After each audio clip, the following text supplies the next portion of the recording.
Magandang umaga mga kalapatids. Ako nga pala si Morris Linares, aka Mario and Morris Lop, na Pigeon Puncher ng Valenzuela City. Yun, syempre, bago ulit natin simulan tong video to, sir. Maraming salamat ulit sa pagpapaunlak na makapag-love visit sa'yo.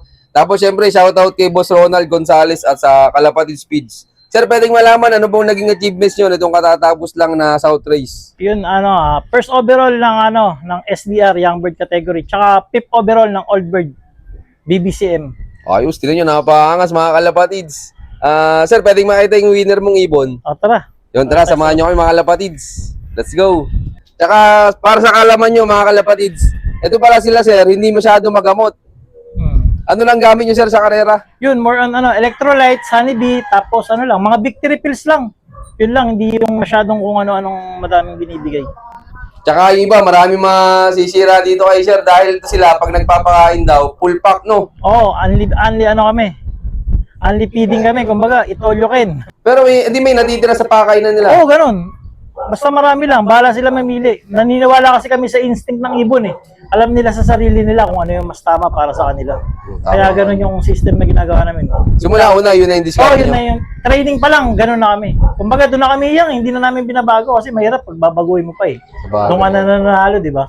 Edi may nasasayang. Hindi naman, pagka yung may mga natitira, binibigay namin sa mga stock bird, ganun. Basta pag nagpakain kami, laging ganun, laging busog, laging ganun. O kasi araw-araw lumilipad sila eh. Low fly namin, umaga, tanghali, hapon, tapos self-toss. Batak naman pala sa batak lipad. sila sa lipad, ganun. Lagi nasa labas sila. Tsaka ito mga Kalapatids, oh. Parang sir, bagong pindura tong loop nyo. Oo, pinapinturahan ko eh, kasi luma na eh, para maganda tignan. Kumbaga, nanalo naman eh, kumbaga may pinanggastos. Eto nga pala ibon na nag-first overall sa BBCM itong nakaraang SDR lang. Ito pala mga Kalapatids yung umakot ng milyon. Gano'ng kalaki hinakot din, sir? Sakto lang. Ito mga Kalapatids, oh. Sir, pwedeng pakikuha mga abo. Sige. Kaya kukunin mga Kalapatids yung Palisi yan, papapasok. champion ng... Ilan sila naglaban-laban dyan? Hindi ko na matansya eh, parang mamaya hanapin ko, 6,000 plus yata kami or 7, hindi ko na malaman eh. Sayang bird. Oo, sa Young Bird. Tapos sa Old Bird, parang 9,000 yata eh. Angas. Daming kalaban, pero pinataob ni Sir Morris. Yan, ganda ng loob nila mga Kalapatids. Pasilip pala natin yung loob para sa mga hindi pa nakakabisita. Yan. Ito pala si Sir. Yan. Airpat ni Sir Morris. Ito, pasukan mga Kalapatids. Hindi pala pasukan. Ano pala to? Ventilation. Ito pasukan, no? Oo, dyan lang. Yan. Tignan nyo yung design nila mga Kalapatids. Yan. Tapos, hati yung nila. Panlaban. Ito na yung Ano yan? Hindi, mga inakay pa lang. Pang-south yan, mga pang-south. mga pan-south na pala ito mga Kalapatids. Lahat yan, pang-south pa dito. Sakto yung breed nila. Tayo, wala pa. Gusto pa lang. Lahat yan south eh. Mga pan-south. Nasa yung pang-north nyo? Yan. Wala kayong pang-north? Wala, hindi kami nag-nerd ngayon. Okay. Nire-edit yung ganda mga Kalapatids. Ganda ng design nila. Napaka-aesthetic. Marami-rami itong pan-south nyo, no? Oo, madami yan. Mga 40 pieces may yan eh. Ano ito? Mga naka-Mount Arthur din.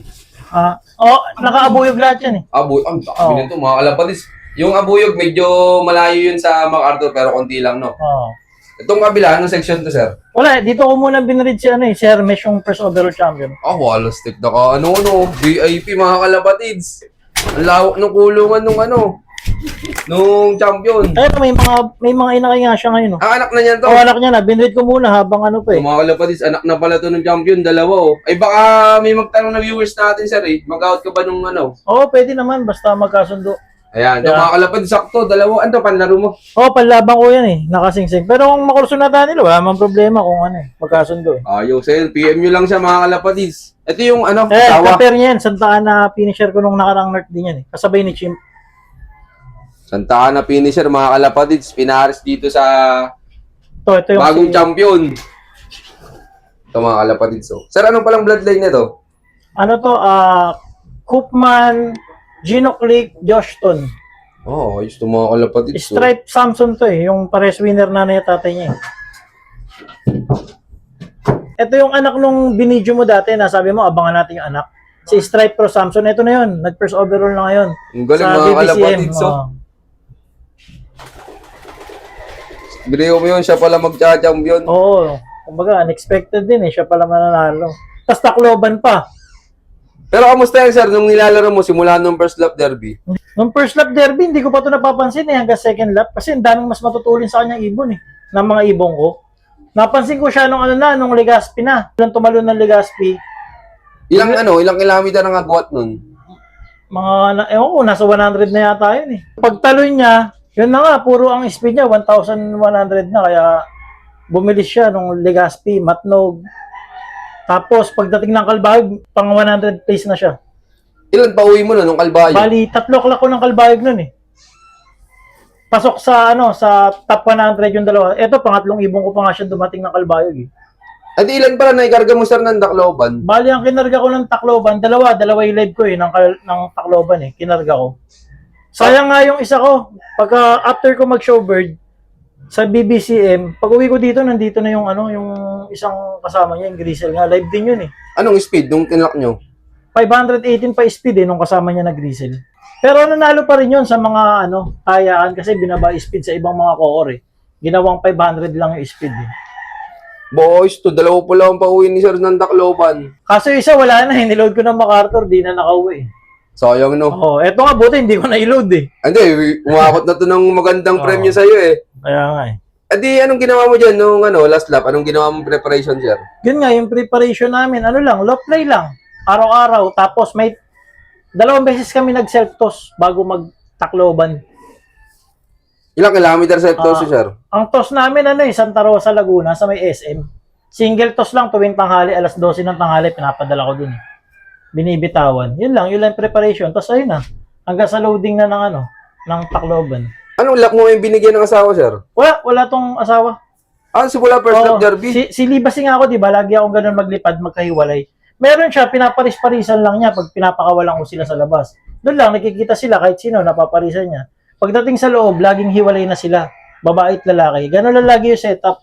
Di talaga ako nagpaparis. Di ako nagwiwido kapag paglaban. Yung maraming salamat, sir. Ate, sir, gano'n ka kasi nung dumating yan, nung galing Tacloban? Wala, sobrang saya. Kumbaga, live Tapos, kala ko nga, madami nag-lock Pagdating namin doon, 3 lang pala kaming complete clocking. Kaya, sobrang saya sa YB. Tapos first overall pa siya sa pre-pan race. Maganda hinakot ng ibon na to. Sinong kasama mo dito pala, sir, pag-abang? Ayun, si father ko. 2 kami. Sino nakakita nung dumating? Father ko, tsaka isang tropa ko. Kasi pag last 2 minutes na, wala pa ibong ko, bumababa ako para nagpapayang ako. Adi, na pala yan? Malapit na Oo, malapit na. Ang speed na ito, 611.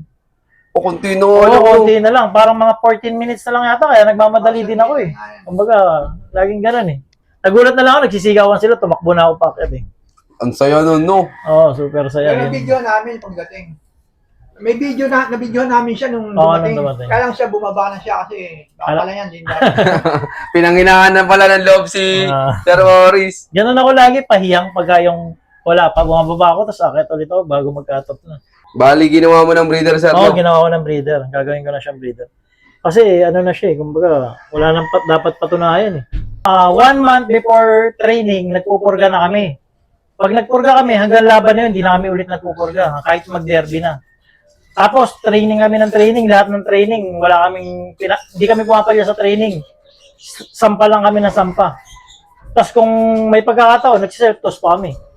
Binubugbog talaga namin ibon pagka-training pa lang. Kasi kailangan nila yun para mabatak sila Tapos sir, kapag derby na, ano yung mga hindi nawawala sa inyo dito sa loop nyo? Yun nga, lagi lang babad ako sa minerals. Grits, redstone, Taiwan soil, pink mineral, yun, nakababad lang lagi dun sa pot. Tapos yung sa tubig ko, honeybee, electrolytes yun, salitan lang, hindi nawawala yun. Yun lang madalas yung ginatas. Yung mga sinusubo ko naman, yung mga victory pills lang, yun lang talaga yung ginagamit namin gamot. May gamit ako ngayon yung Vita Pro Max, yun lang. Tapos honeybee, salitan lang. Yun lang ginagawa ko Every other day, palitan lang sa tubig. Yun, maraming salamat, sir. Sir, congrats ulit.